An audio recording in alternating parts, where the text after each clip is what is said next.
Tomiko always give hard and fundamental questions. And I share all your three I share all your three concerns. But can Asian keep peace? I have a different take. If you compare Asia's rise is not like China and India. With the rises of previous powers, you see a fundamental difference. The previous powers' rise is preconditioned by military power. All of them, from Spain to England to the United States, Germany, Japan, and Soviet Union. They have what we call the global reach of military capability. They have a military that can fight massive wars for long term, far beyond the borders. So as a result, their rise is rise by expansion. Before they reach the stardom of global power, they already put a challenge to the existing international system. That's why we have war. But if you look at India and China, they rise differently, but they rise the same way. That is, they do not have, even to this day, a military global reach. In other words, they rise not by expansion, but by integration. The precondition for India and China's rise is reform. To reform themselves first before they can join the world. Because the international system that we know is based on market economy and led by democracies. It's not Indian system, it's not China's system. So by integrating into the existing international system, they already became a stakeholder of this system before they become a global power. That's where the hope is. Because it does not make sense for them to challenge, let alone destroying this international system, which they benefit in the rising. So it's not surprising to find out the number one violator of international rules is the United States. It's not China. China and India are the defenders of this international system. By the same token, if you look at Asia, one of the most significant consequences of Asia's rise is economic integration. Even though Asia is so different in culture, political systems, religion, and so on and so forth, economically, they are already one part. So, but what really worries me is what you mentioned, nationalism. Because that's a profound problem. We all say nationalism is a modern product of nation states. But if you compare West modern nationalism and the East nationalism, you see a big difference. Western nationalism is very much associated with the good feelings. The triumph of industrialization, capitalism, modern nation state. It's a pride. It's jubilance. But if you look Eastern nationalism, China, India, or even Japan, it came out of the bitterness, injustice, humiliation, defeat, and so on and so forth. That's why Asian nationalism could be so dangerous, because there is a kind of mindset or mentality that we've been pushed, now we're strong enough, don't push us anymore. That's why some of Western colleagues never get it. Why China pushed back so hard? I believe India will push back very hard. And we all know one of the disasters caused by the Japanese nationalism in the 1930s. This kind of bitter roots of Asian or Eastern nationalism is something we have to deal with. But I also say hope here, because if you look at India and China in the past 20 years, you can see that people who have the strongest nationalist sentiment are the young people, 20s, 30s. Because why? Because there's a collision in the mind. One is the kind of bitterness they inherited from their fathers. They remember the history. But another one is the newly found confidence and pride. Whatever Westerners achieve, we Chinese and Indians can also achieve. But what I hope, very, very much hope, is that this positive roots of nationalism will gradually overcome the negative roots of it. So Asians will, like the Western friends, become more and more open-minded, tolerant, and so on and so forth. But that's just hope. And last but not the least is a lifestyle. Because you also mentioned several other questions, and I cannot answer all of them because we're going to have another seminar, another book, or 3 books. About, first let me say response of the West.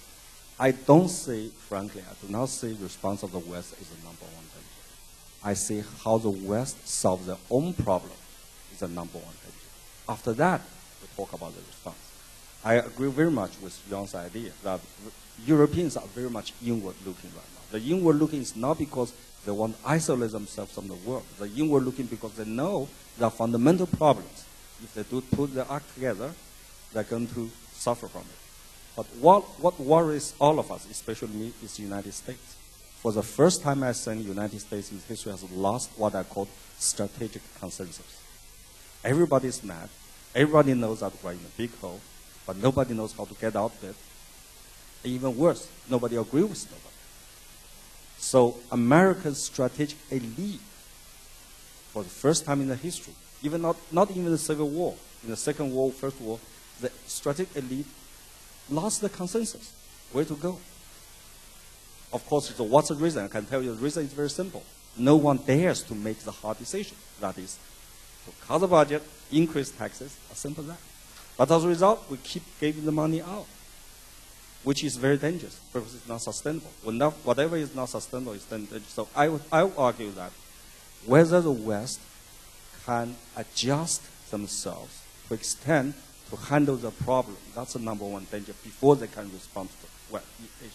Because the reason I ask this, I say this, is that Asia's rise is very much integration into the Western system. So it's achievement for the West. It's not a failure, because the entire Asia follows their model, just like you said in your book. But the challenge is the same. In other words, Asians and Westerners face the same challenge. That is, we have to find another way, change lifestyle.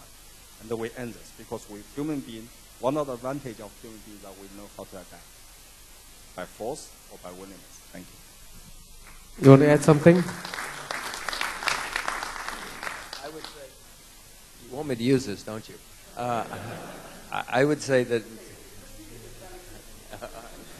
to Tommy's point about throughout history, I have never heard of people saying, well, we're all going to become monks and philosophers and poets now. People have always wanted to be rich and successful and rise. I hope that John is right, that we're all going to say when the push comes to shove, we don't want to be rich, let's all retreat to the monastery. But it's never happened in history, and I doubt if it's going to happen now. To the point, too, that when shortages develop, I haven't done the study, but apparently there are studies which show that throughout history, when you have shortages, it has always led to war and conflict. And we do know that the world is running out of known reserves of oil and lots of other things, wheat and food. So we do have more shortages developing. And if the studies are right, that's always led to conflict. Whether it's conflict within Asia or with Asia and the rest of the world remains to be seen. We do know that throughout history, when you've had a stagnant and declining power and a rising power, there's frequently been conflict. They don't have to, have conflict. The UK and the US did not, in the end. The UK was the dominant and stagnant power and declining. The US was rising. And in fact, throughout the 19th century, the UK and the US were enemies, serious enemies. And the Germans and the British were very, very close to each other. And then all of a sudden, 15 years later, it was the Americans in the UK that was fighting the Germans. So it doesn't have to go the way the pre-subscribed plans happen. But we do know that when you have a declining power and rising powers, it has frequently led to conflict. And we do know that America is becoming more protectionist, more isolationist these days. And we do know where the gigantic debts are and the gigantic economic problems are. And people like that often lash out, whether protectionism or whatever. I probably maybe also will start from the last part of the three questions where Jim also just commented, and to say that I think, of course, there's a lot of threats from protectionism from the West, but as Joergen had mentioned, I see in Europe that there is a recognition that Asia is in many ways the solution now. I think it's quite a recent change. I was at a conference, a China summit in Luxembourg just a few weeks ago, and there was many business leaders from Europe who I thought really embraced the concept that China is very much the future consumer market for their corporates, and I think governments in Europe also recognize this increasingly. If you look at German exports, there's been a huge increase in German exports to China.